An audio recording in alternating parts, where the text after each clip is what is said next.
Durante 1000 anos, os homens mais inteligentes do mundo perseguiram uma mentira. Eles queimaram metais, inalaram vapores de mercúrio e morreram sem saber o porquê. Mas o que descobriram no caminho mudou para sempre a história da humanidade. A alquimia não era magia, era a primeira linguagem imperfeita da ciência moderna. E os segredos que ela guardou por séculos são muito mais perturbadores do que qualquer lenda. Isaac Newton dedicou mais de 1 milhão de palavras escritas ao estudo da alquimia. Ele escondeu esses manuscritos e a Royal Society os suprimiu por mais de 200 anos. Esta é a história real da alquimia, o que eles fizeram, o que encontraram e o que pagaram. A palavra alquimia vem do árabe alquimia, que deriva do grego antigo quimia, significando fusão. Ela surgiu no Egito do século III d.C., nos laboratórios subterrâneos de Alexandria. Nesses porões, filósofos gregos misturavam chumbo, enxofre e arsênio sobre brasas de carvão. Eles acreditavam que todos os metais eram imperfeitos e que o ouro era sua forma mais elevada. Essa ideia veio de Aristóteles, que ensinou que a matéria podia ser transformada com o calor certo. Durante séculos, essa crença não foi considerada loucura, foi tratada como filosofia natural séria. No século IX, o alquimista persa Jabir ibn Hayyan criou o primeiro laboratório sistematizado da história. Jabir descreveu pela primeira vez a destilação, a cristalização e a oxidação de metais em textos escritos. Seus cadernos, cifrados em árabe, descreviam reações químicas reais, com precisão surpreendente para a época. A Europa cristã herdou esse conhecimento pelas traduções feitas em Toledo no século XII. E ali, nos mosteiros frios de pedra, monges começaram a repetir os experimentos em segredo absoluto. A Igreja Católica proibiu formalmente a alquimia em 1317, pelo decreto Spondent quas non exhibent, do Papa João XXII. A punição para quem fosse pego praticando era confisco de bens, exílio ou morte na fogueira. Mesmo assim, os laboratórios continuaram funcionando, escondidos nos subsolos de castelos e abadias. A proibição não apagou a alquimia, ela apenas a tornou mais clandestina e mais perigosa de praticar. E foi nas sombras dessa proibição que surgiram os maiores nomes da história da alquimia mundial. Nicolas Flamel era um copista francês que viveu em Paris entre 1330 e 1418. Em 1382, ele teria transmutado com sucesso mercúrio em prata e ouro puro, segundo seus próprios registros. Não existe prova científica disso, mas existe uma prova de que Flamel enriqueceu misteriosamente do nada. Ele financiou a construção de 14 hospitais, 3 capelas e 7 igrejas em Paris com sua fortuna inexplicada. Paracelso, o médico alquimista suíço do século XVI, foi mais longe e mais perigoso do que Flamel. Ele descartou os 4 elementos aristotélicos e propôs 3 princípios: enxofre, mercúrio e sal. Paracelso foi o primeiro a usar compostos de antimônio e chumbo como medicamentos em doses controladas. Mesmo assim, Paracelso curou pacientes que outros médicos consideravam terminais e acumulou inimigos em cada universidade europeia. Em 1541, Paracelso foi encontrado morto em Salzburg, com o crânio fraturado em circunstâncias nunca esclarecidas. O alquimista inglês John Dee serviu a rainha Elizabeth I como conselheiro científico e espião da coroa britânica. Dee acreditava que os anjos comunicavam fórmulas alquímicas através de uma bola de cristal de obsidiana negra. Essa bola existe até hoje, está exposta no British Museum, em Londres, catalogada como objeto histórico autêntico. E então, chegamos ao nome que ninguém esperava encontrar no centro da alquimia: Isaac Newton. Newton escreveu mais de 1.800.000 palavras sobre alquimia entre 1666 e 1696. Esses manuscritos foram escondidos após sua morte e só digitalizados integralmente pelo projeto Chemistry of Newton em 2005. Newton não era apenas o pai da física. Ele era um alquimista obcecado que trabalhou em segredo por 3 décadas. A pedra filosofal era descrita como uma substância vermelha e pesada, capaz de transmutação perfeita de metais. Os textos árabes do século IX a chamavam de al-iksir, de onde vem a palavra portuguesa elixir. Segundo os alquimistas, bastava 1 grama da pedra para transformar 1 tonelada de chumbo em ouro puro. Imperadores, papas e reis financiaram laboratórios inteiros durante séculos em busca dessa substância. O imperador Rodolfo II da Boêmia transformou Praga no maior centro alquímico da Europa entre 1576 e 1612.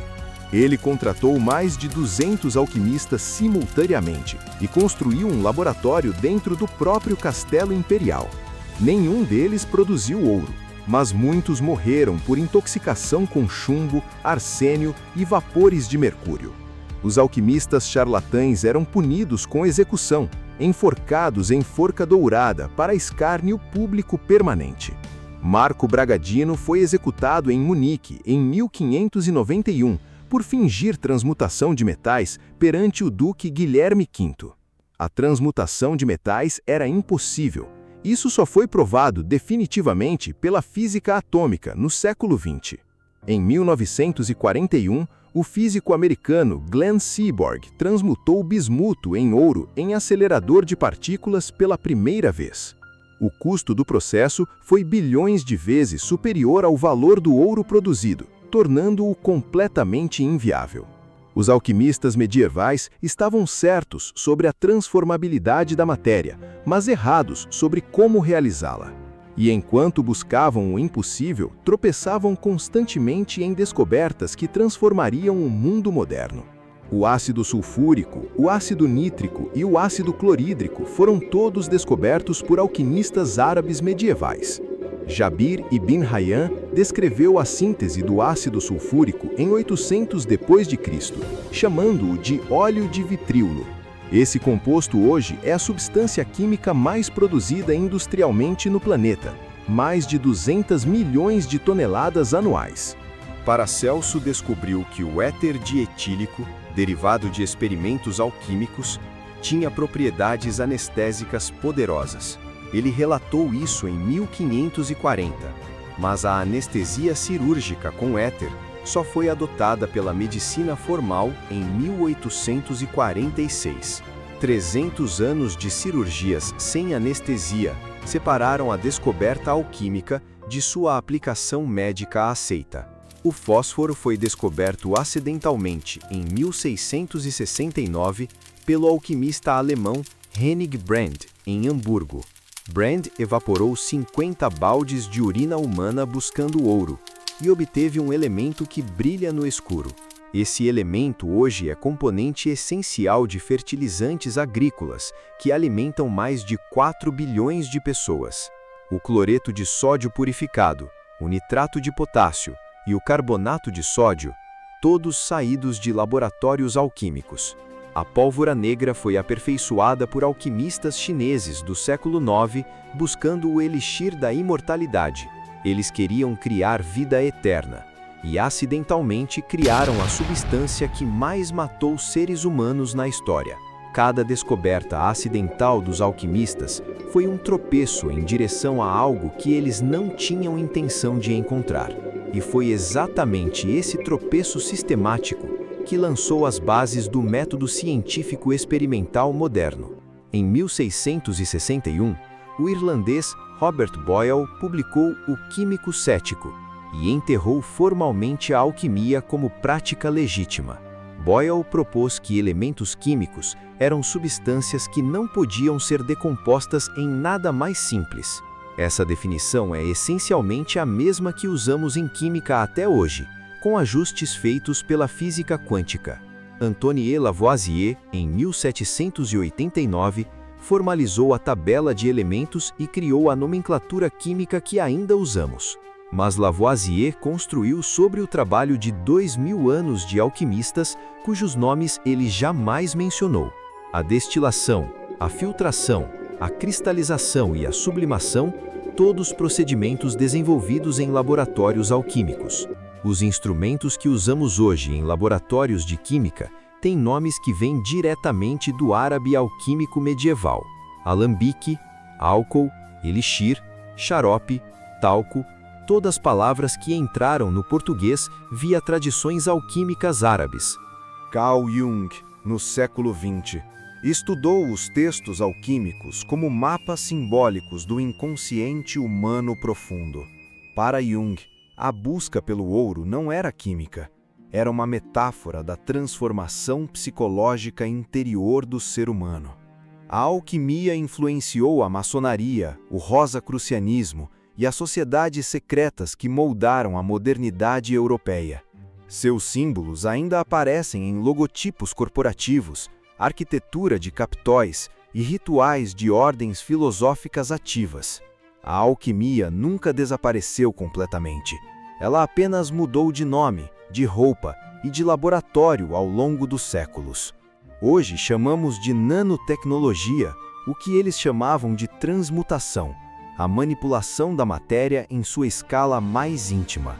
E os aceleradores de partículas modernos fazem exatamente o que os alquimistas sonhavam: transformam elementos em outros elementos. A diferença é que hoje sabemos o custo e decidimos que o ouro não vale o preço que eles pagaram para buscá-lo. A alquimia foi a primeira tentativa humana organizada de entender a matéria e de dominá-la com a própria razão. Ela falhou em seus objetivos declarados e acertou em praticamente tudo que não estava tentando descobrir. Homens morreram emponesados por mercúrio em porões úmidos e deixaram para nós a medicina, a química e a física. Newton, Paracelso, Jabir e Flamel não eram loucos, eram os primeiros cientistas, sem o nome e sem o método ainda. Cada fracasso deles foi um tijolo na fundação do mundo que você habita agora, sem perceber que eles existiram. A questão que fica não é se eles estavam errados, é o que estamos fazendo hoje que os futuros séculos vão julgar. Toda geração acredita que chegou perto da verdade final, e toda geração futura descobre que havia mais pela frente. Talvez a pedra filosofal mais real que exista seja exatamente essa: a capacidade humana de errar em direção ao avanço. Os alquimistas não encontraram o ouro que procuravam, mas deixaram algo mais valioso: o caminho que trilharam. E esse caminho ainda está sendo percorrido em laboratórios, aceleradores e salas de pesquisa ao redor do mundo. Se essa história te marcou, deixa o like e segue o canal. Tem muito mais verdade enterrada esperando por você. E compartilha com alguém que precisa saber que a ciência nasceu de homens que morreram acreditando no impossível.